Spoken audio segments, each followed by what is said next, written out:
Good morning to all of you.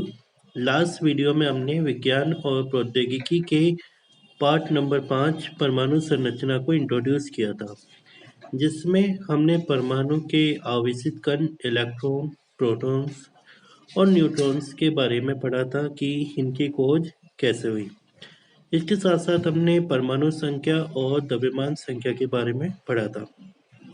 आज हम इस वीडियो में इसके आगे के टॉपिक्स पढ़ेंगे। आइए सबसे पहले हम विषय सामग्री देख लेते हैं, जो कि हम इस वीडियो में इस पार्ट से पढ़ेंगे।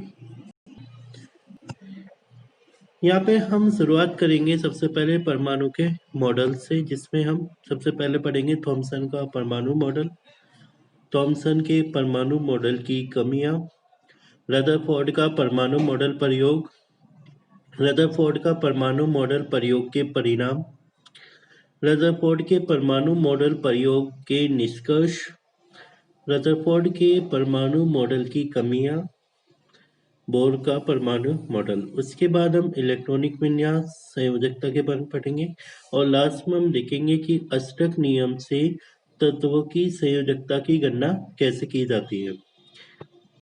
आइए हम शुरुआत करते हैं सबसे पहले थॉमसन के परमाणु मॉडल से। सन 1891 से 1897 तक के अपने प्रयोगों द्वारा सन 1898 में जे थॉमसन ने ये बताया कि परमाणु एक समान आवेशित गोला होता है, जिसकी त्रिज्या लगभग 10 की पावर माइनस 10 मीटर यानी 1 एंगस्ट्रॉम मीटर की रेंज की होती है, जिसमें धनावेश समान रूप से वितरित रहता है। इस पर इलेक्ट्रॉन इस प्रकार से स्थित होते हैं कि उससे एक स्थिर व स्थायी विद्युत व्यवस्था प्राप्त हो जाती है। इस परमाणु मॉडल को विभिन्न प्रकार के नामों से जाना जाता है, जैसे plum pudding model, resin pudding model, तरबूज मॉडल आदि।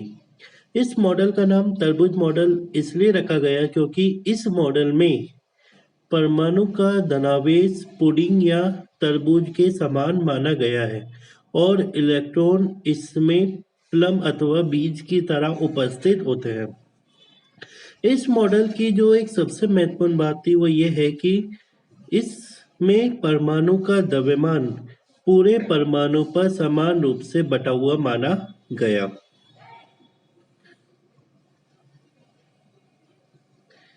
अब हम देखते हैं कि थॉमसन के परमाणु मॉडल की क्या कमियां थी।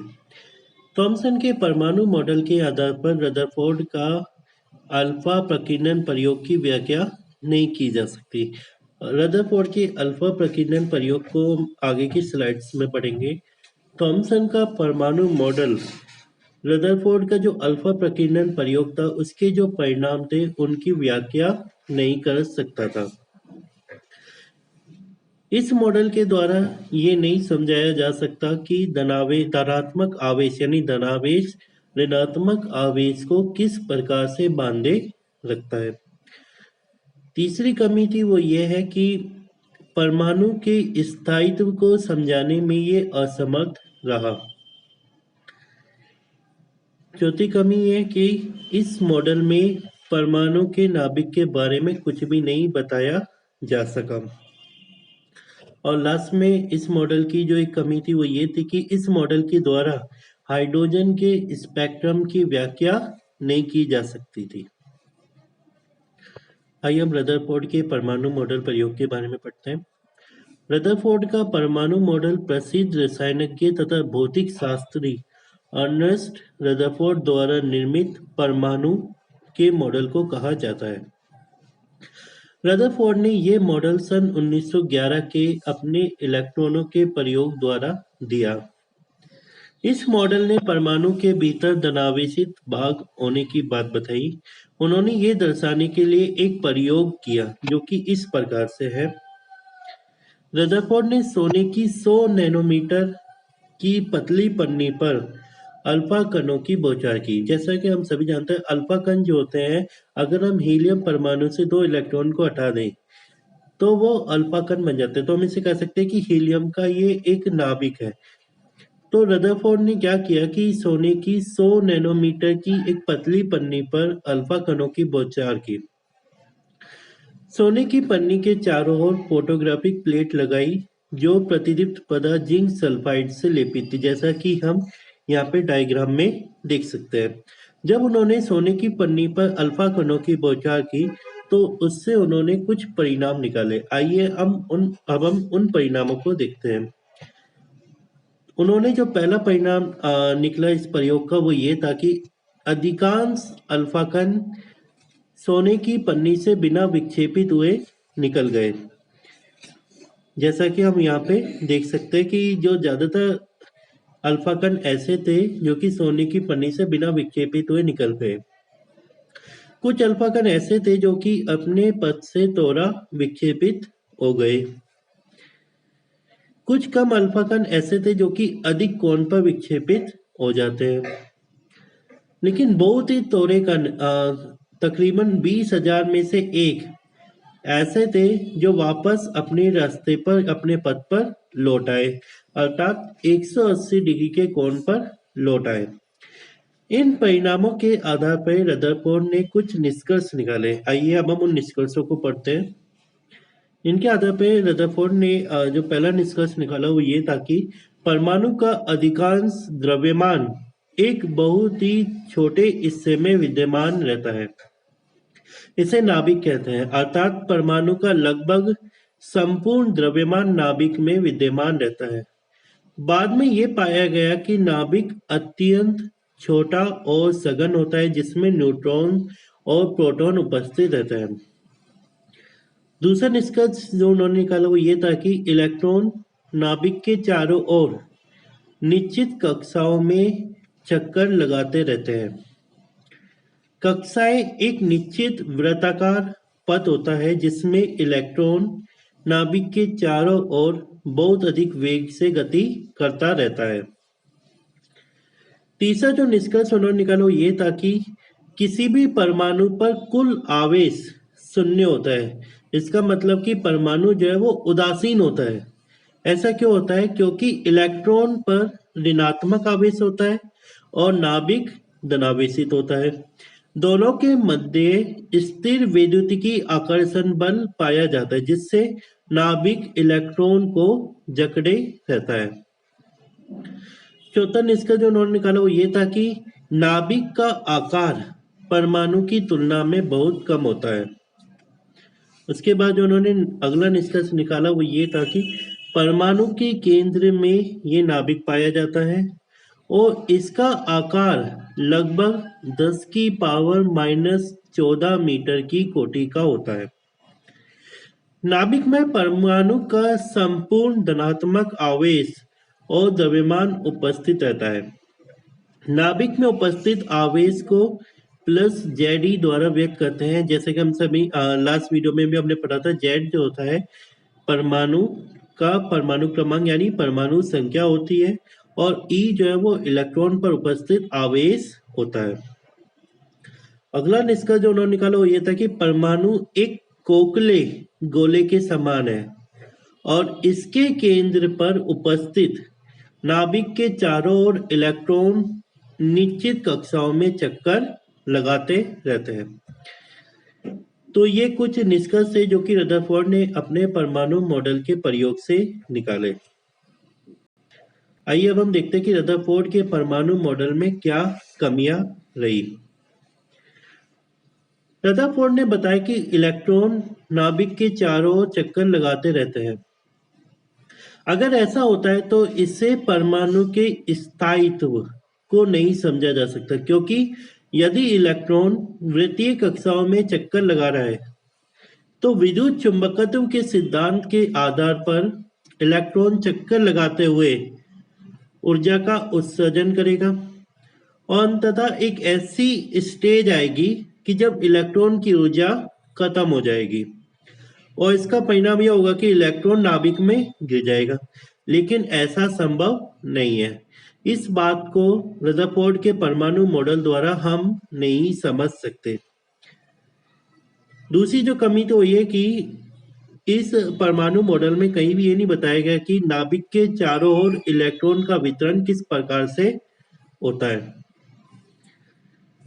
रदरफोर्ड के इस परमाणु मॉडल के आधार पर परमाणु का स्पेक्ट्रम सतत होना चाहिए, लेकिन व्यावहारिक रूप से जो परमाणु का स्पेक्ट्रम होता है वो रेखीय होता है।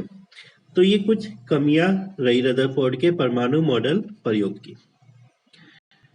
आइए अब हम नील्स बोर का परमाणु मॉडल पढ़ते हैं। वर्ष 1913 में नील बोर ये रदरफोर्ड के छात्र थे। इन्होंने रदरफोर्ड मॉडल की कमियों को दूर करने के लिए एक मॉडल का प्रस्ताव रखा। बोर मॉडल को उसके द्वारा प्रस्तावित दो अवधारणाओं के संदर्भ में हम समझ सकते हैं। आइए अब हम पहली अवधारणा इनकी पढ़ते हैं।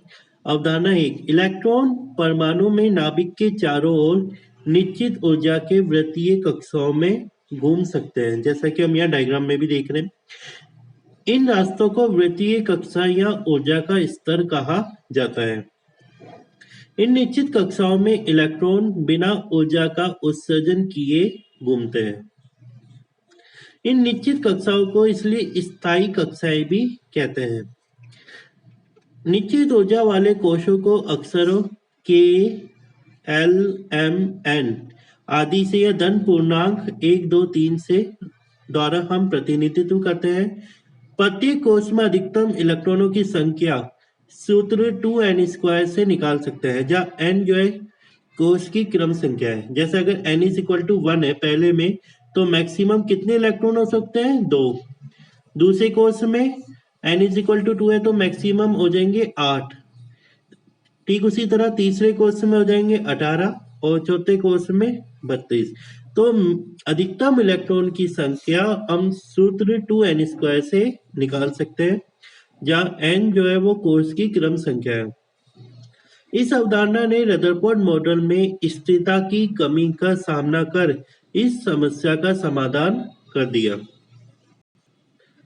अवधारणा 2, इलेक्ट्रॉन अवशोषण या उत्सर्जन के द्वारा अपना कोश या ऊर्जा का स्तर बदल सकते हैं। एक इलेक्ट्रॉन ऊर्जा का एक फोटोन अवशोषित करने के बाद ऊर्जा के निचले स्तर EI, यहाँ पे हमने EI जो है ऊर्जा के निचले स्तर को लिया है, से ऊर्जा के अंतिम उच्च स्तर EF तक जा सकता है। और ये जो फोटोन होगा इसकी एनर्जी हम निकाल सकते हैं, E = h𝛎 = EF - EI। तो ये बोर की दूसरी अवधारणा थी, जिसमें उन्होंने बताया कि कैसे इलेक्ट्रॉन अपने ऊर्जा के निचले स्तर से ऊर्जा के अंतिम स्तर तक पहुंच सकते हैं। इलेक्ट्रॉनिक विन्यास, किसी परमाणु के विभिन्न कक्षाओं में उसके इलेक्ट्रॉनों की व्यवस्था को उस तत्व का इलेक्ट्रॉनिक विन्यास कहते हैं। जैसे अभी हमने नील बोर मॉडल में पढ़ा था कि परमाणु में इलेक्ट्रॉन जो है विभिन्न कक्षाओं में घूमते रहते हैं।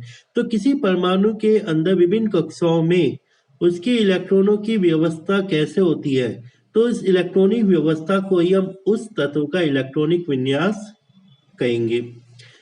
परमाणु के किसी भी कक्षा में अधिकतम इलेक्ट्रॉनों की संख्या की गणना सूत्र 2n² से करते हैं, जहाँ n जो है वो कक्षा की संख्या यानी कक्षा क्रम संख्या है। अगर हम पहली कक्षा जिसे हम K से रिप्रेजेंट करते हैं उसकी बात करें, तो उसमें इलेक्ट्रॉन की अधिकतम संख्या कैसे निकालेंगे? n = 1 है तो 2n² यानी 2 × 1 की पावर 2 यानी 2 × 1 = 2। तो मैक्सिमम कक्षा K में मैक्सिमम इलेक्ट्रॉन्स कितने हो गए? 2 हो गए। ठीक उसी तरह कक्षा L में इलेक्ट्रॉन की अधिकतम संख्या का हम निकालने, तो यहाँ पे n = 2 हो गया। तो कक्षा 2 में इलेक्ट्रॉन की अधिकतम संख्या होगी 2n² यानी 2 × 2 की पावर 2 यानी 2 × 4 = 8। ठीक उसी तरह कक्षा 3 यानी M कक्षा में इलेक्ट्रॉन की अधिकतम संख्या, यहाँ पे n = 3 है तो 2 × 3 की पावर 2 यानी 2 × 9 = 18। तो कक्षा M में अधिकतम कितने इलेक्ट्रॉन हो सकते हैं? 18। यहाँ पे हमने बोर मॉडल के अनुसार परमाणु संख्या 1 से 18 के तत्वों के परमाणु की संरचना इस डायग्राम के माध्यम से दिखाई है। सबसे पहले हम हाइड्रोजन की बात करें तो यहाँ पे हाइड्रोजन, इसमें केवल एक ही इलेक्ट्रॉन होता है, तो हम यहाँ पे देख सकते हैं। दूसरा हीलियम के केस में यहाँ पे सेंटर में नाभिक है और कक्षाओं में इलेक्ट्रॉन्स है। हीलियम में क्या होता है, 2 इलेक्ट्रॉन्स होते हैं, तो कक्षा में पहली कक्षा में ही है। अब हीलियम के लिथियम के केस में यहाँ पे 3 इलेक्ट्रॉन्स होते हैं, तो पहली कक्षा में 2 इलेक्ट्रॉन्स है और अंतिम कक्षा में 1 इलेक्ट्रॉन है। ठीक उसी तरह beryllium, boron, carbon, nitrogen, oxygen, fluorine, neon, sodium, magnesium, aluminium, silicon, phosphorus, sulphur, chlorine और आर्गन, यहाँ पे इनकी परमाणुओं की संरचना हम इस डायग्राम में देख सकते हैं। आइए अब हम संयोजकता के बारे में पढ़ते हैं। बाहरी कोश में इलेक्ट्रॉनों को संयोजी इलेक्ट्रॉन कहा जाता है। किसी परमाणु के जो सबसे बाहरी कोश में इलेक्ट्रॉन होंगे, उन इलेक्ट्रॉनों को संयोजी इलेक्ट्रॉन कहा जाएगा। संयोजी इलेक्ट्रॉन की संख्या एक तत्व के एक परमाणु की संयोजन की क्षमता निर्धारित करता है। संयोजन जो होता है रासायनिक आबंध की वह संख्या है जो एक परमाणु दूसरे एक संयोजक परमाणु से बना सकता है। अगर हम उदाहरण के लिए पानी का केस ले तो H2 होता है, अमोनिया NH3 और मीथेन CH4। यहाँ पे ऑक्सीजन, नाइट्रोजन, कार्बन की संयोजकता क्रम से 2, 3 और 4 है। क्योंकि यहाँ पे हाइड्रोजन क्या है, एक संयोजक परमाणु है, तो अगर हम देखें तो ऑक्सीजन, नाइट्रोजन और कार्बन ये हाइड्रोजन के साथ जुड़े हुए हैं, तो इनकी जो संयोजकता होगी वो क्रम से क्या होगी, क्योंकि यहाँ पे 2 हाइड्रोजन जुड़े हुए ऑक्सीजन के साथ, तो ऑक्सीजन की संयोजकता 2 हो गई पानी के केस में। अमोनिया के केस में नाइट्रोजन जो है 3 हाइड्रोजन से जुड़ा हुआ है, तो इसकी संयोजकता 3 हो गई। ठीक उसी तरह मीथेन में कार्बन 4 हाइड्रोजन से जुड़ा हुआ है, तो इसकी संयोजकता 4 हो गई। जिन तत्वों के बाहरी कोश पूर्ण भरे होते हैं वे बहुत कम या कोई रासायनिक अभिक्रिया नहीं दिखाते। इनकी संयोजन क्षमता या संयोजकता शून्य होती है। ऐसे तत्व जिनका सबसे बाहरी जो संयोजी कोश है अगर वो पूरी तरह से भरा हुआ है, जिसे हम स्थायी इलेक्ट्रॉनिक विन्यास कहते हैं, अगर वो स्थायी इलेक्ट्रॉनिक विन्यास को दिखाते हैं तो ऐसे तत्व जो होते हैं कोई भी रासायनिक अभिक्रिया नहीं दिखाते, क्योंकि इनकी संयोजन क्षमता या संयोजकता जो होती है वो शून्य होती है। आइए अब हम देखते हैं कि अष्टक नियम से तत्वों की संयोजकता की गणना कैसे कर सकते हैं। मुख्य समय तत्वों के संयोजी कोश में इलेक्ट्रॉन की अधिकतम संख्या 8 हो सकती है। जो मुख्य समूह तत्व है उनके जो सबसे बाहरी कोश है, यानी जिसे हम संयोजी कोश बोलते हैं, तो उसमें इलेक्ट्रॉन की जो अधिकतम संख्या वो 8 हो सकती है। इसे ही अष्टक नियम कहते हैं। एक परमाणु की संयोजन क्षमता या परमाणु की दूसरे परमाणु के साथ क्रिया करने की प्रवृत्ति इस बात पर निर्भर करती है कि वे अपने बाहरी कोश में आसानी से अष्टक प्राप्त कर लें, यानी अपने बाहरी कोश में आसानी से इलेक्ट्रॉन की अधिकतम संख्या यानी 8 को वो प्राप्त कर ले। किसी तत्व की संयोजकता की गणना अष्टक नियम लागू करके इलेक्ट्रॉनिक विन्यास से की जा सकती है। आइए कैसे देखते हैं। यदि संयोजी इलेक्ट्रॉन की संख्या 4 या उससे कम है तो उस तत्व की जो संयोजकता होगी, संयोजकता संयोजी इलेक्ट्रॉन की संख्या के बराबर होगी। ये यदि संयोजी इलेक्ट्रॉन की संख्या 4 या उससे कम है। अगर संयोजी इलेक्ट्रॉन की संख्या 4 या उससे अधिक है तो सामान्य तौर पर उसकी संयोजकता 8 में से संयोजी इलेक्ट्रॉन की संख्या को घटाकर प्राप्त करते हैं। अतः संयोजकता क्या होगी, संयोजी इलेक्ट्रॉन की संख्या अगर 4 या कम है संयोजी इलेक्ट्रॉन तो उस केस में संयोजकता जो होगी वो संयोजी इलेक्ट्रॉनों की संख्या होगी।